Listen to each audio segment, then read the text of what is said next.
It's another edition of Time About the Movies, and today we're taking a look at the movies of May 10th, 1996. We've got a lot of movies to look at, 7 of them in particular, so let's not waste any more time. Let's just jump right on into it, and we'll start off with the biggest new release of the weekend. You could say the first big new release of the summer, Twister.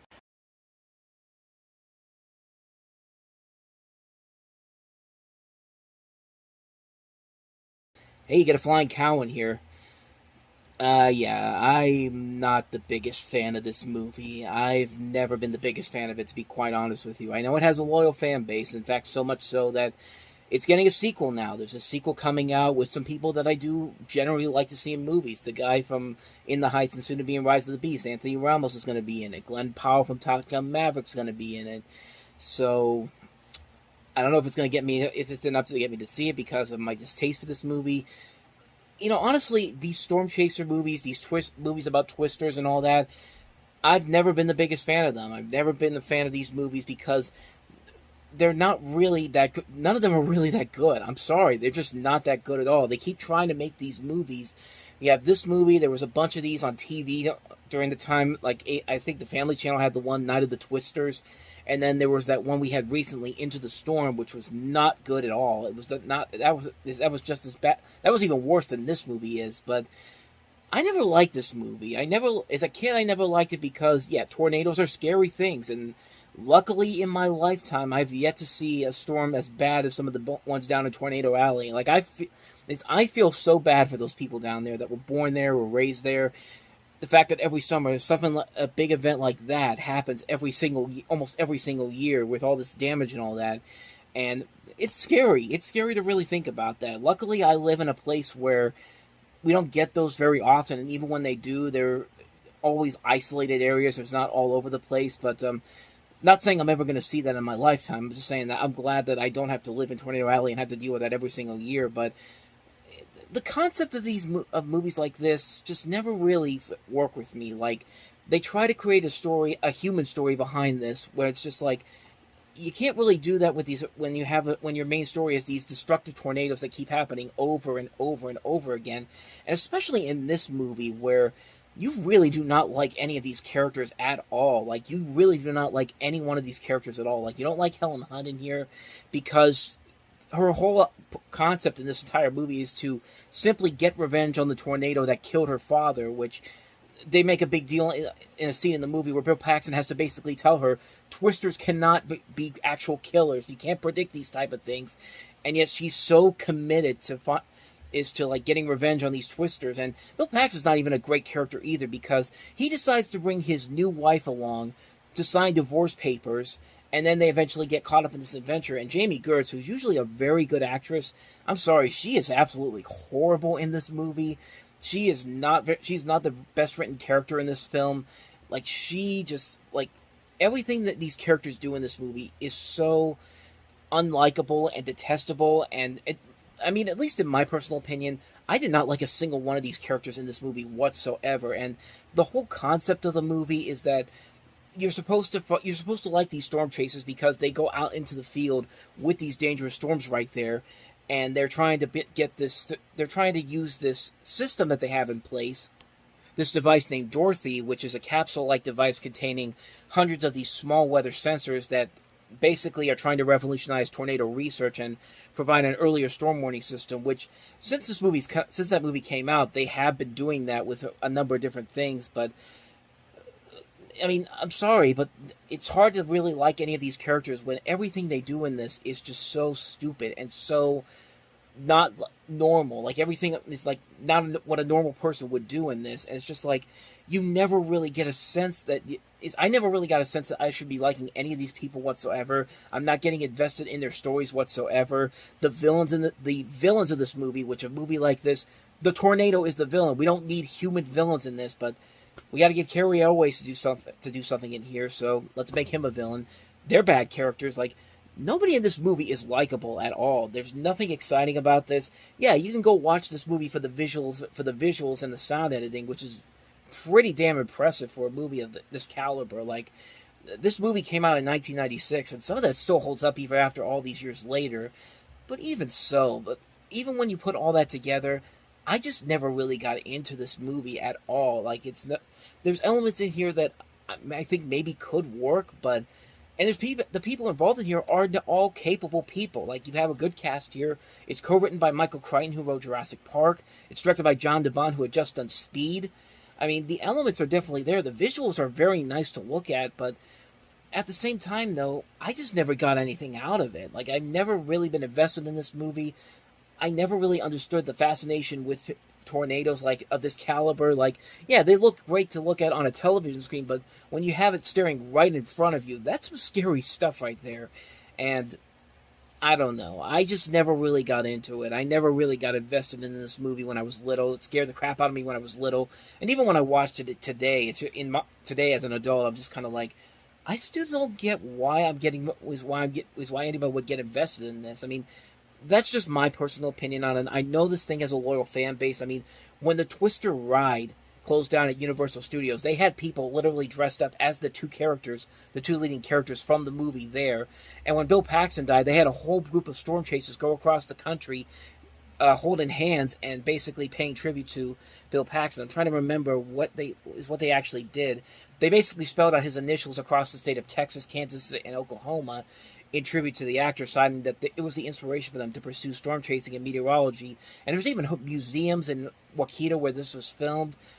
So, I don't know. Maybe it's just me personally.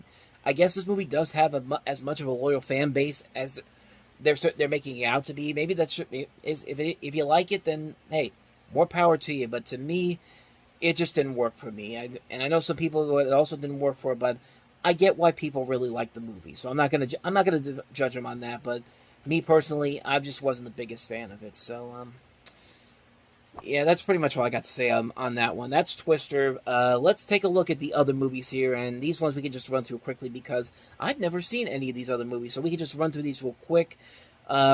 We got what 1, 2, 3, 4, 5, 6 more movies to look at. So let's just keep going. Let's go to the first movie, and that is Original Gangsters.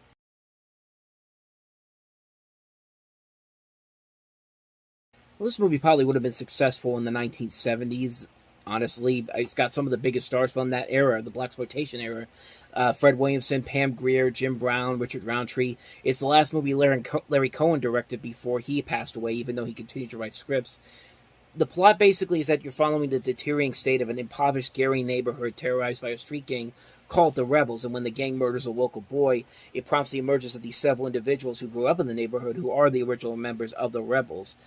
A concept that sounds pretty interesting all around, but like I said, I haven't seen the movie before, so I really don't know if it's good or not. It's got a pretty good cast to it. I mean, Williamson, Brown, Grier, Roundtree, Isabella Sanford, Paul Winfield, Charles Napier's also in here, Wings Hauser. A lot of notable names in here, and it doesn't have bad reviews per se, but it doesn't have reviews that make me want to say this is something I want to see. I mean, it could go either way. I feel like this is a movie made for a specific demographic, but I don't know. I mean, at least in my opinion, maybe it probably isn't something I'm going to rush out to see right away. But it's not. It doesn't look horrible. It doesn't look like something I really don't want to see. But it looks like something that maybe could be good. But I'm not really rushing out to see it. So that's pretty much all I got on that one. Like I said, I haven't seen it, so I can't really say too much about it. That's Original Gangsters. So let's go ahead and move on to the next movie, which is Boys.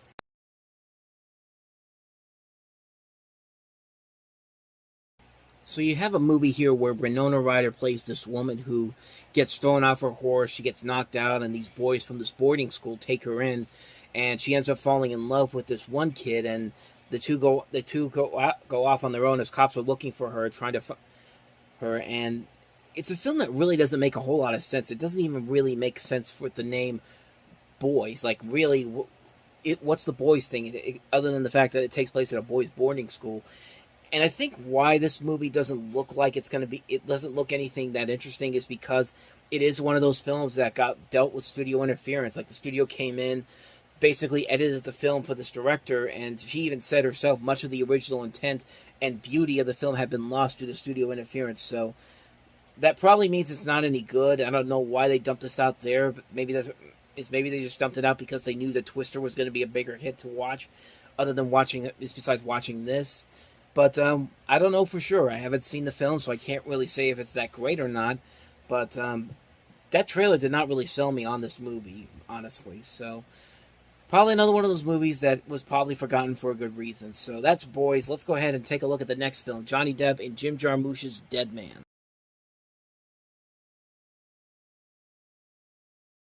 Man, Edward looks certainly different than I remember it. I mean, that's really the first thing I thought of when I saw the trailer for this. It's just like, was this a continuation of Ed Wood? But no, it's a much different film. Like I said, Jim Jarmusch wrote and directed this. Johnny Depp is William Blake in this. Billy Bob Thornton's in here. Iggy Pop, Crispin Glover, John Hurd, Lance Henriksen, Gabriel Byrne, Robert Mitchum.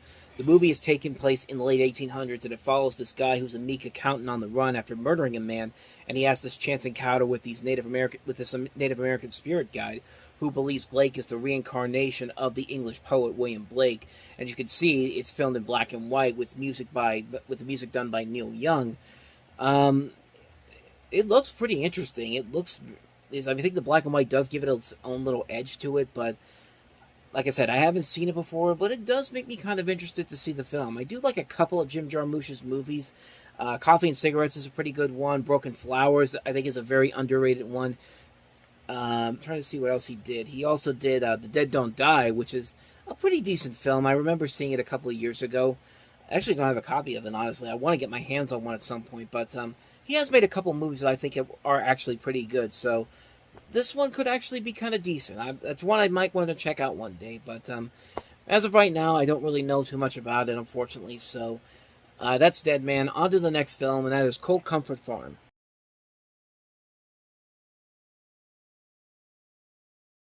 So you've got a story here about a recently orphaned young woman who goes to live with eccentric relatives in Sussex, where she sets about improving their gloomy lives. This is directed by John Schlesinger, and actually the last movie he shot in his home country of Britain, and they actually brought this into theaters. This was actually a BBC TV movie that was actually later released in theaters through Focus Features, back then when it was called Gramercy Pictures, but that's pretty much everything I know about this one. It's got Kate Beckinsale in it, Joanne Lumley, Ian McKellen, Rufus Sewell, Eileen Atkins, Miriam Margolyes. Some notable names that I know of, Stephen Fry. But other than that, though, that's pretty much everything I know about this one. And never read the book that this is based off of, so I really can't tell you if it's a true adaptation of that. Never saw it before, came out this weekend, might as well talk about it. So that's Cold Comfort Farm. On to the next movie, and that is Of Love and Shadows.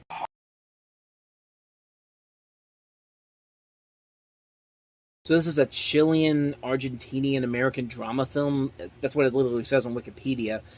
Based off the book of the same name, you follow this girl played by Jennifer Connelly. She's a magazine editor who's under the shadow of the Pinochet dictatorship in Chile. And Antonio Banderas plays this photographer who comes to Irene for a job, and as a sympathizer with the underground resistance movement, he opens her eyes and her heart to the atrocities being committed by the state. So, yeah, you got Antonio Banderas, you got Jennifer Connelly, and really, that's pretty much all I know about this movie. And judging by the casting in here, probably Jennifer Connelly probably wasn't the best person to cast in this, but it's tough to say whether or not this is a good film. I don't even see any reviews for it on Wikipedia or the IMDb. The IMDb page basically has it a 5 out of 10, so it's a 50. So it's not the worst thing, but it's not the greatest thing either. So, I mean, it could go either way. But honestly, I don't have anything else to really go back on it. But came out this weekend, so might as well bring up that. So that's Of Love and Shadows. Let's move on to the last movie that we have here, and that is The Lowlife.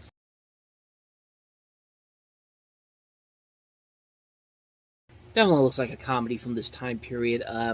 You have a Yale graduate who dreams of becoming a waiter. He moves to Hollywood, struggles with low-paying jobs, poverty, romance, and slacker friends. The friends being played by some notable actors: Rory Cochrane, Sean Astin, Kira Sedgwick, Renee Zellweger, J.T. Walsh, Ron Livingston, James LaGrosse. This is directed by George Hickenlooper, who did the documentary Hearts of Darkness, A Filmmaker's Apocalypse, and of course will later go on to direct films such as Factory Girl and Casino Jack.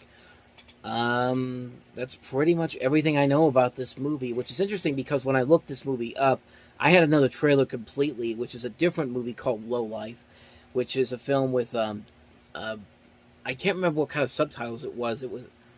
it's a Canadian horror film. That's what it was. And I thought that was it, but then when I looked at it again, when I looked at that trailer again, and I looked at what the movie was, it was completely different from what I had altogether. So this is the correct one for the one that comes out this weekend. The one that I had, the other one, I just don't worry about that one. But just filling some time here. But again, haven't seen this one, so I can't really say if it's good or not. But this is the one that comes out this weekend. That's the low life, not low life. So with that said, that wraps up this edition of Time About the Movies. Next time we meet, we'll only have 2 movies to look at this time. Paul Hogan and Elijah Wood in Flipper, and also Heaven's Prisoners. So 2 movies to look at next time. We'll delve into those on the next episode. But until then, thank you very much for watching. And as always, if you want to see more videos like this, please hit the playlist on the next page. Check out the previous episode. And I'll see you guys tomorrow for another episode. So thank you very much for watching. I'll see you next time. And until then, as always, take care.